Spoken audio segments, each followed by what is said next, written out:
GK bye Chaudhary sir. आज वनस्पति विज्ञान विभिन्न प्रकार के पेड़ पौधों तथा उनके क्रियाकलापों के अध्ययन को वनस्पति विज्ञान कहते हैं, यानी बॉटनी कहते हैं। थियोफ्रेस्टस को वनस्पति विज्ञान का जनक कहा जाता है। एक पादपों का वर्गीकरण। एक्लर ने 1883 ईस्वी में वनस्पति जगत का वर्गीकरण निम्न रूप से किया है। पादप जगत। एक अपुष्पोद्भिद क्राइपोटोजेम। दो पुष्पोद्भिद वर्ग फेनेरोजेम।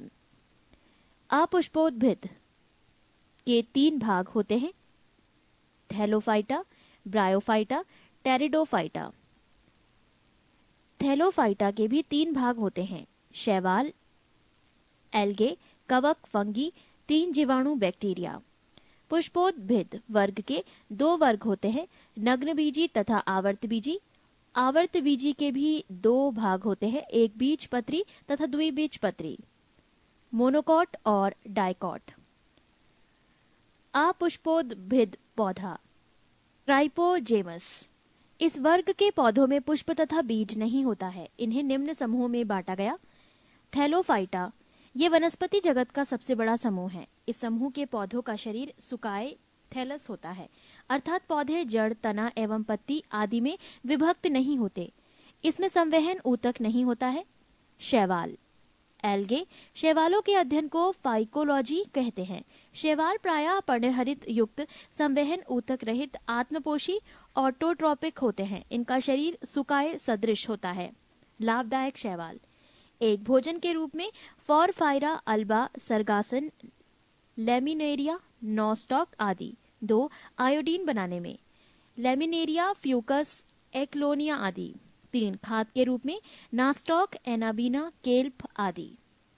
पृष्ठ 378। 4 औषधियां बनाने में क्लोरेला से क्लोरेलिन नामक प्रतिजैविक एवं लेमिनेरिया से टिंचर आयोडीन बनाई जाती है। 5 अनुसंधान कार्यों में क्लोरेला, एसिटेबुलेरिया या बेलोनिया आदि। नोट: क्लोरेला नामक शैवाल को अंतरिक्ष यान के केबिन के हौज में उगाकर अंतरिक्ष यात्रा को प्रोटीन युक्त भोजन, जल और ऑक्सीजन प्राप्त हो सकते हैं। कवक फंगी। इसके अध्ययन को कवक विज्ञान माइकोलॉजी कहा जाता है। कवक पर्णहरित रहित, सकेंद्रीय, संवहन ऊतक रहित थैलोफाइट है। कवक में संचित भोजन ग्लाइकोजन के रूप में रहता है। इनकी कोशिका भित्ति काइटिन की बनी है। रोग तथा कवक। दमा, Aspergillus fumigatus, athlete foot, tinea pedis, खाज, एकेरस स्केबीज, गंजापन, टीनिया केपेटिस, दाद, टाइकोफाइटान लेस्कोसए।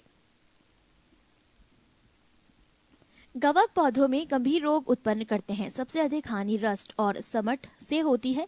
पौधों में कवक के द्वारा होने वाला प्रमुख रोग निम्न है: सरसों का सफेद rust, white rust of crucifer, गेहूं का ढीला smut, loose smut of wheat, गेहूं का किट्टू रोग, रस्ट ऑफ व्हीट, आलू की अंगुमारी, ब्लाइट ऑफ पोटैटो, गन्ने की लाल अपक्षय, रेड रॉट ऑफ सुगरकेन, मूंगफली का टिक्का रोग, tikka disease of groundnut, आलू का मस्सा रोग, वॉट डिजीज ऑफ पोटैटो, धान की भूरी अर्ज चित्ती, brown leave spot of rice, आलू का पछेला अंगुमारी, लेट ब्लाइट ऑफ पोटैटो, प्रांकुरों का डंपिंग रोग, डैम्पिंग्स ऑफ सेडलिंग्स। जीवाणु। इसकी खोज 1683 ईस्वी में हॉलैंड के एंटोनीवान ल्यूवेनहॉक ने की। जीवाणु विज्ञान का पिता ल्यूवेनहॉक को कहा गया है। एहरेनवर्ग ने सन 1829 ईस्वी में इन्हें जीवाणु नाम दिया। 1843 से 1910 ईस्वी में रॉबर्ट कोच ने कॉलेरा तथा तपेदिक के जीवाणुओं की खोज की तथा रोग का जन्म सिद्धांत बताया। 1812 से 1892 ईस्वी लुई पाश्चर ने रेबीज का टीका, दूध के पाश्चराइजेशन की खोज की। विषाणु।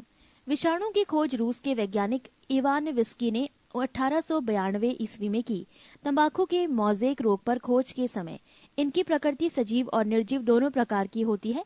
इसी कारण इन्हें सजीव और निर्जीव की कड़ी भी कहा जाता है। विषाणु के निर्जीव होने के लक्षण: एक, ये कोशा रूप में नहीं होते हैं। 2, इनको क्रिस्टल बनाकर निर्जीव पदार्थ की भांति बोतलों में भरकर वर्षों तक रखा जा सकता है।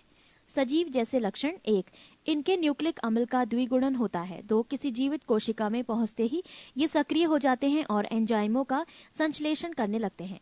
परपोषी प्रकृति के अनुसार विषाणु 3 प्रकार के होते हैं। 1, पादप विषाणु, इसका न्यूक्लिक अम्ल में RNA होता है। 2, जंतु विषाणु, इनमें DNA या कभी कभी RNA भी पाया जाता है। 3, बैक्टीरियाफेज या जीवाणु भोजी, ये केवल जीवाणुओं पर आश्रित रहते हैं। ये जीवाणुओं को मार डालते हैं। इनमें DNA पाया जाता है, जैसे T2 फेज। नोट, जिस विषाणु में RNA आनुवांशिक पदार्थ होता है उसे रेट्रो विषाणु कहते हैं। पृष्ठ 379। आकृति के आधार पर जीवाणु कई प्रकार के होते हैं। 1, छड़ाकार या बेसिल्स, ये छड़नुमा या बेलनाकार होता है। 2, गोलाकार या कोकस, ये गोलाकार एवं सबसे छोटे जीवाणु होते हैं। 3, कोमा आकार या विब्रियो, अंग्रेजी के चिन्ह कॉमा के आकार के उदाहरण विब्रियो, कॉलेरिक आदि। 4, सर्पिलाकार, स्प्रिंग या स्क्रू के आकार के। एजिटोबैक्टर, एजोस्पाइरिलम तथा क्लोस्ट्रीडियम। जीवाणु की कुछ जातियां स्वतंत्र रूप से मिट्टी में निवास करती हैं। वह मिट्टी के कणों के बीच स्थित वायु के नाइट्रोजन का स्थिरीकरण करती है। एनाबीना तथा नास्टॉक नामक साइनोबैक्टीरिया वायुमंडल की N2 का स्थिरीकरण करते हैं। राइजोबियम तथा ब्रेडीराइजोबियम इत्यादि जीवाणु की जातियां लेग्यूमिनोसी यानी मटर कुल के पौधों की जड़ों में रहती है और वायुमंडलीय N2 का स्थिरीकरण करती है। दूध को अधिक दिनों तक सुरक्षित रखने के लिए इसका पाश्चीकरण पैस्चराइजेशन करते हैं। इसमें 2 विधियां होती हैं। 1, low temperature holding method LTH, दूध 62.8 डिग्री सेल्सियस पर 30 मिनट तक गर्म करते हैं। 2, high temperature short time method HTST, दूध को 71.7 डिग्री सेल्सियस पर 15 सेकंड तक गर्म करते हैं। चर्म उद्योग में चमड़े से वालों और वसा हटाने का कार्य जीवाणुओं के द्वारा होता है। इसे चमड़ा कमाना टैनिंग कहते हैं। आचार, मुरब्बे, शरबत को शक्कर की गाढ़ी चाशनी में या अधिक नमक में रखते हैं ताकि जीवाणुओं का संक्रमण होते ही जीवाणुओं का जीव द्रव्य कुंचन लास्ट मॉलिस हो जाता है तथा जीवाणु नष्ट हो जाते हैं।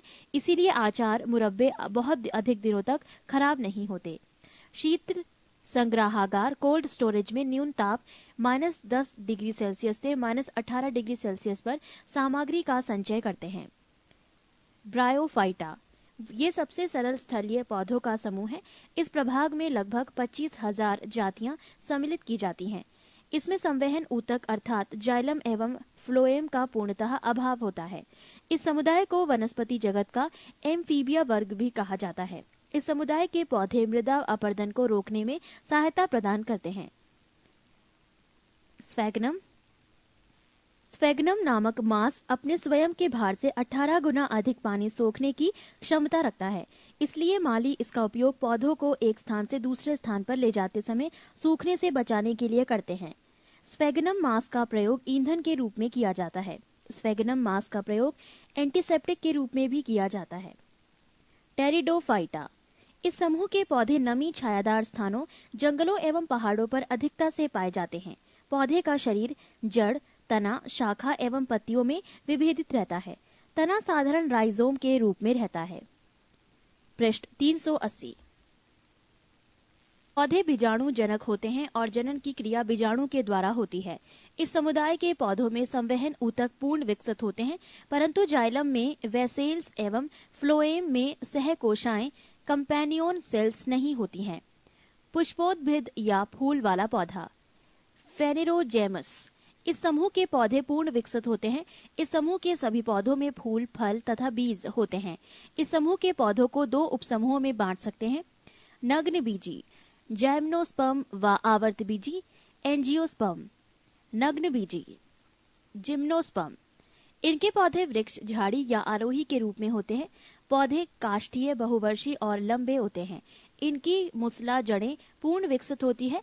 परागण की क्रिया वायु द्वारा होती है। ये मरुद्भिद ज़ेरोफाइटिक होते हैं। वनस्पति जगत का सबसे ऊंचा पौधा सिकोया सेम्परविरेंस इसी के अंतर्गत आता है। इसकी ऊंचाई 120 मीटर है। इसे कॉस्ट रेडवुड ऑफ कैलिफोर्निया भी कहते हैं। सबसे छोटा अनावृत बीजी पौधा जैमिया पिग्मिया है। जीवित जीवाश्म साइकस जिंगोबाइलोवा व मेटासिकोया है। जिंगोबाइलोवा को मेडन हेयर ट्री भी कहते हैं। साइकस के बीजांड एवं नर युग्मक पादप जगत में सबसे बड़े होते हैं। पाइनस के परागकण इतनी तादाद में होते हैं कि पीले बादल सल्फर शावर्स बन जाते हैं। जिम्नोस्पर्म का आर्थिक महत्व। एक, भोजन के रूप में साइकस के तनों से मंड निकालकर खाने वाला साबूदाना सैगो बनाया जाता है, इसीलिए साइकस को सागोपाम कहते हैं। 2, लकड़ी चीड़ यानी पाइन, सिकोया, देवदार, स्प्रूस आदि की लकड़ी से फर्नीचर बनते हैं। 3, वाष्पीय तेल। चीड़ के पेड़ से तारपीन का तेल, देवदार की लकड़ी से सैंड्रस का तेल तथा जूनीपेरस की लकड़ी से सेडस्कास्ट तेल मिलता है। 4, टेनिन चमड़ा बनाने तथा स्याही बनाने के काम में आता है। 5, रेजिन। कुछ शंकु पौधों से रेजिन निकाला जाता है जिसका प्रयोग वार्निश, पॉलिश, पेंट आदि बनाने में होता है। आवर्त बीजी एंजियोस्पर्म। इस उपसमूह के पौधों में बीज फल के अंदर होते हैं। इनके पौधों में जड़, पत्ती, फूल, फल एवं बीज सभी पूर्ण विकसित होते हैं। इस उपसमूह के पौधों में बीज पत्र होते हैं। बीज पत्रों की संख्या के आधार पर पौधों को 2 वर्गों में विभाजित किया जाता है। 1, एक बीजपत्री पौधे। 2, द्विबीजपत्री पौधे। पृष्ठ 381। एक बीजपत्री पौधे उन पौधों को कहते हैं जिनके बीज में सिर्फ एक बीजपत्र होता है। इनके कुल का नाम, एक प्रमुख पौधों का नाम निम्न सारणी में दी गई है। 1, कुल का नाम लिलिएसी। प्रमुख पौधों का नाम लहसुन और प्याज। 2, पालमी, सुपारी, ताड़, नारियल और खजूर। 3, ग्रेमिनेसी, गेहूं, मक्का, बांस, गन्ना, चावल, ज्वार, बाजरा, जौ, जई आदि।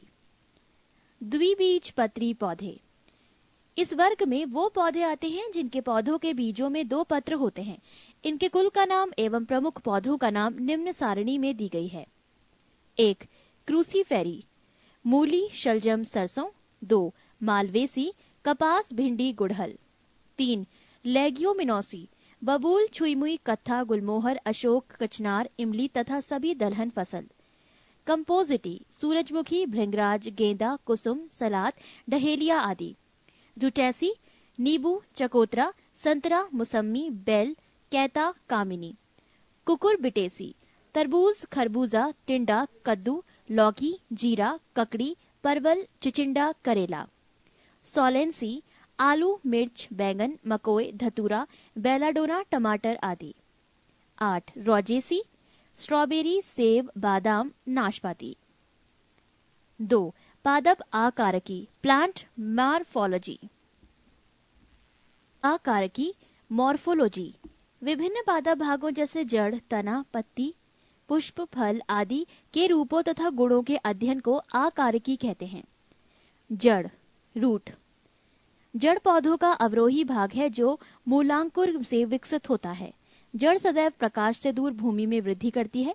जड़ 2 प्रकार की होती है, एक मूसला जड़, टैप रूट तथा 2 अपस्थानिक जड़, एडवेंशियस रूट।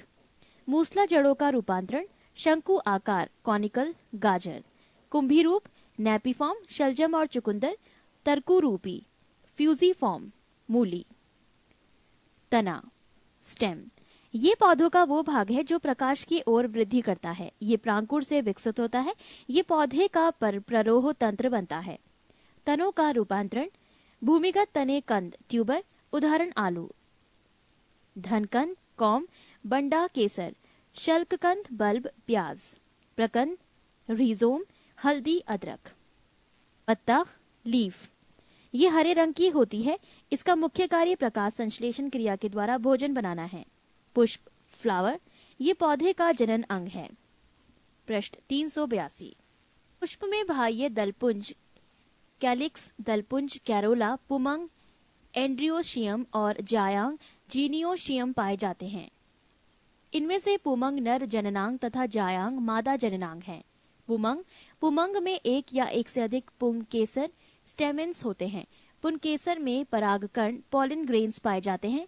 जायांग, इसमें अंडप होते हैं। अंडप के 3 भाग होते हैं, 1 अंडाशय ओवरी, 2 वर्तिका स्टाइल एवं 3 वतिकाग्र स्टिग्मा।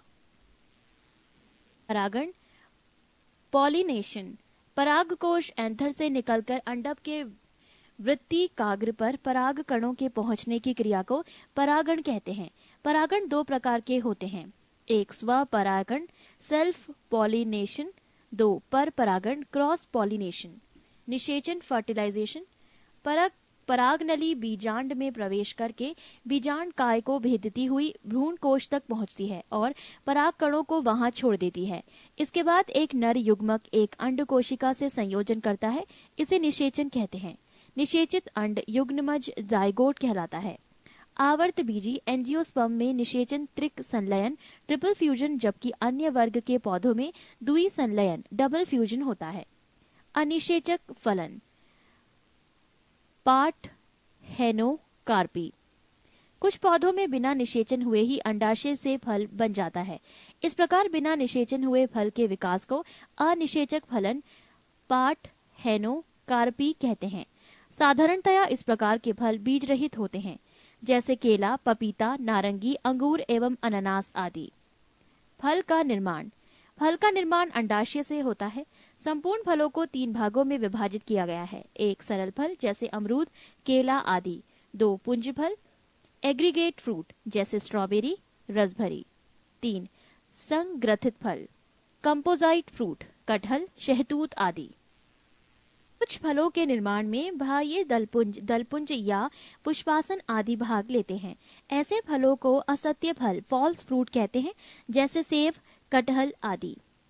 कुछ फल एवं उसके खाने योग्य भाग, 1 सेब खाने योग्य भाग पुष्पासन, 2 नाशपाती खाने योग्य भाग पुष्पासन, 3 आम खाने योग्य भाग मध्य फल भित्ति, 4 अमरूद खाने योग्य भाग फल भित्ति और बीजांडसन, 3 अंगूर फल भित्ति और बीजांडसन, 6 पपीता मध्य फल भित्ति, 7 नारियल भ्रूण पोष, 8 टमाटर फल भित्ति एवं बीजांडसन, 9 केला मध्य एवं अंतः भित्ति, 10 गेहूं भ्रूण पोष एवं भ्रूण, 11 काजू पुष्पवृंत या GK by Chaudhary sir, G by Chaudhary sir, G by Chaudhary sir.